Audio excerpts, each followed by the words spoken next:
Salut, j'espère que tu vas bien. Aujourd'hui dans cette vidéo, je vais te parler de tous les composants que j'ai dans mon drone, mon retour d'expérience et si je les aime bien, si je les conseille.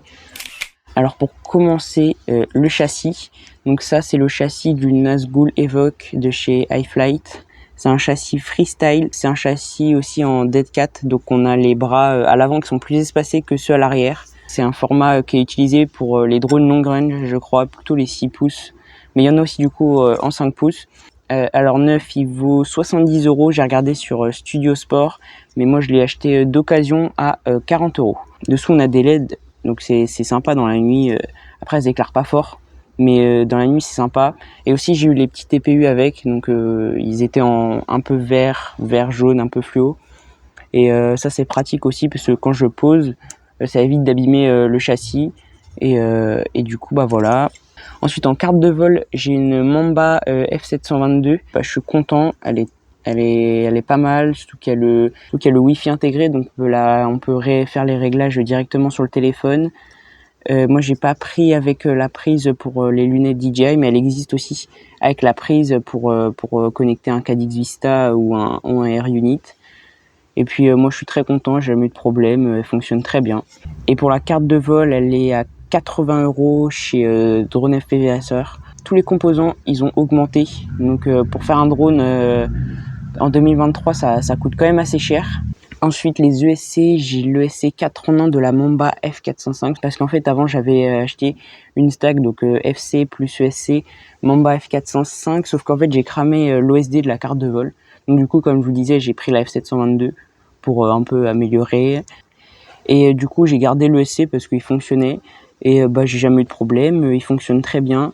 C'est un ESC 4 en 1, donc en fait on a un ESC pour les 4 moteurs. Donc ça prend beaucoup moins de place dans le châssis, c'est carrément mieux.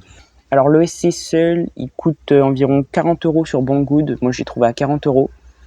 Et puis voilà, donc je suis très content de cet ESC, il fonctionne très bien. Ensuite en VTX, j'ai un TBS Unify Pro V3. Donc c'est un VTX de chez TBS qui est très bien. Avant j'avais un TBS Unify HV Pro Race et il était vraiment nul. Je le conseille pas du tout. Je faisais vraiment 200 mètres grand maximum en 200 milliwatts. Donc il montait de 25 à 200 milliwatts, donc il était vraiment pas cher. Et il était nul. Vraiment, je faisais 200 mètres grand maximum. Alors que celui-là, il va de 25 à 800 milliwatts. On peut faire de la bonne distance avec, donc ça c'est pas mal. Il faut faire attention parce que moi, quand je l'ai branché, quand je l'ai soudé sur ma carte de vol, je l'avais soudé sur le pad 9 volts. Et en fait, ça marchait pas. Parce qu'en fait, comme c'est pas HV, donc High Voltage, il n'est pas compatible sur des pads 9 volts. Il faut bien le souder sur des pads 5 volts. C'est 5 volts maximum. Moi, j'ai eu de la chance de pas le cramer. Et pour le VTX, il est à environ 35 € sur Studio Sport, mais il est aussi sur Drone FPV Racer, mais je crois qu'il est en rupture de stock. En caméra, donc j'ai une Runcam Racer 2. Je suis très content. Après, je pense que je pourrais la changer. La qualité, c'est pas très net. Je trouve il y a un truc, c'est pas très net. Mais sinon, c'est volable, hein, on voit. Mais je trouve quand même, elle est pas très nette. Faudrait peut-être que je la change. Et elle est à environ 35 € sur le site Runcam. Donc pour une caméra, ça va, c'est pas trop cher. Ensuite, les moteurs, donc j'ai des moteurs, c'est des IMAX Eco en 2207, 2400 kV. Ils sont bien, mais ils acceptent que le 4S. Moi, j'ai pris en 4S au début parce que je voulais pas mettre trop cher dans un drone. Et du coup, je les ai pris en 4S. J'aurais dû carrément les prendre en 6S. Mais bon, j'ai fait ce choix. Et j'ai jamais eu de problème avec. J'en ai déjà qu'un C1, mais c'était clairement de ma faute. Du coup, je les ai changés, ils fonctionnent très bien. Et je pense passer en 6S bientôt. Enfin, bientôt, je sais pas dans combien de temps, parce que le 4S, c'est bien, mais j'ai envie de passer en 6S parce que je manque de patates. Surtout quand il y a la GoPro dessus, ils galèrent quand même pas mal. Ils sont puissants, mais le châssis, déjà, il est lourd, il est assez mastoc. Les bras, je sais pas combien ils font de millimètres, mais ils sont assez épais. Donc ça serait bien de passer en 6S. Ils sont à 15 € l'unité sur FPV Fly. Sur le site FPV Fly, ils sont 15 € le moteur. Donc c'est vraiment pas cher. Parce que du coup, comme je vous l'ai dit, ils acceptent pas le 6S. Donc je pense que ça joue sur le prix. Et c'est des moteurs entrée de gamme. Moi j'aimerais bien passer sur des X-Nova Smoothline, je pense. Je pense que ça va être pas mal, surtout que je fais un peu de cinématique avec. avec ce drone, donc des Smoothline ça serait pas mal. Mais les Smoothline, il va falloir mettre au moins 100 € pour des moteurs.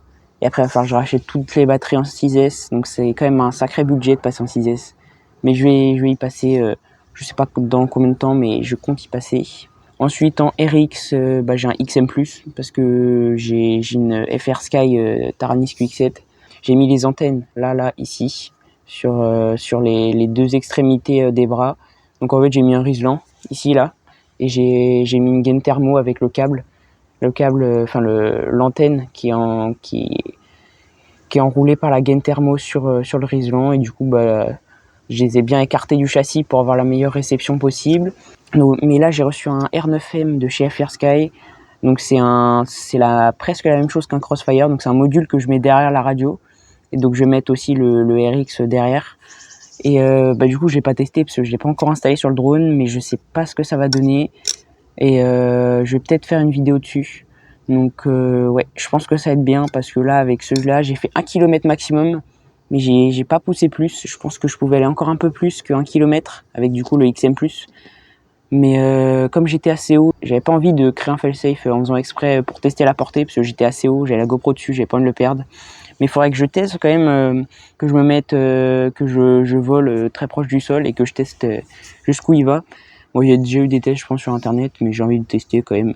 Mais quand je vais mettre le R9M, normalement ça va aller plus loin. Et du coup, il est à 20 € chez Drone FPV Racer. En hélice, j'ai des HQ Freestyle Props, donc c'est des hélices de chez HQ Props. Elles sont bien, elles sont vraiment bien parce que avant j'avais des HQ Props aussi, mais je sais plus trop ce que c'était, on me les avait donnés.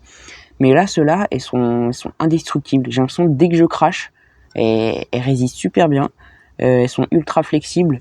Donc je suis vraiment super content de les avoir achetées. Je pense que je vais en acheter plusieurs paquets.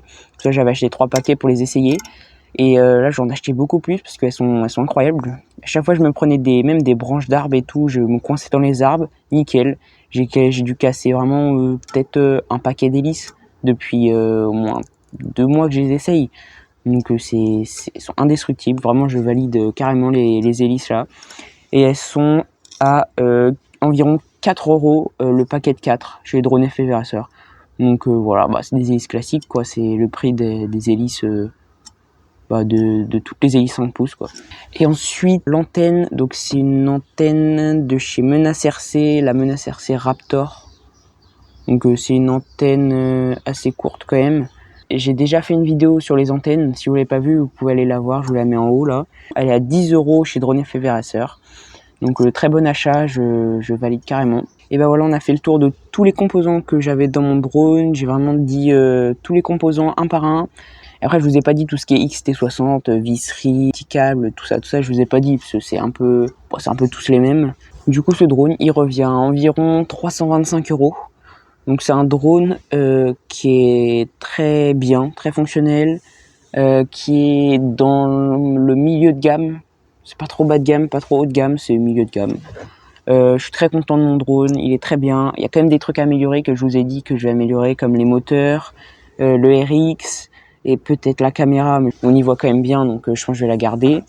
Donc il y a quand même quelques améliorations, mais je suis très content de ce drone. Donc je vous ai dit ce que j'en pensais de tous les composants. Donc après, si vous avez les composants, il faut vous faire votre propre avis, parce que moi c'est mon retour d'expérience. Après moi je vous les conseille, donc si vous voulez les acheter, achetez-les. Et puis voilà, on a fait le tour du sujet de cette vidéo. Et puis moi je vous dis à la semaine prochaine pour une nouvelle vidéo. Salut!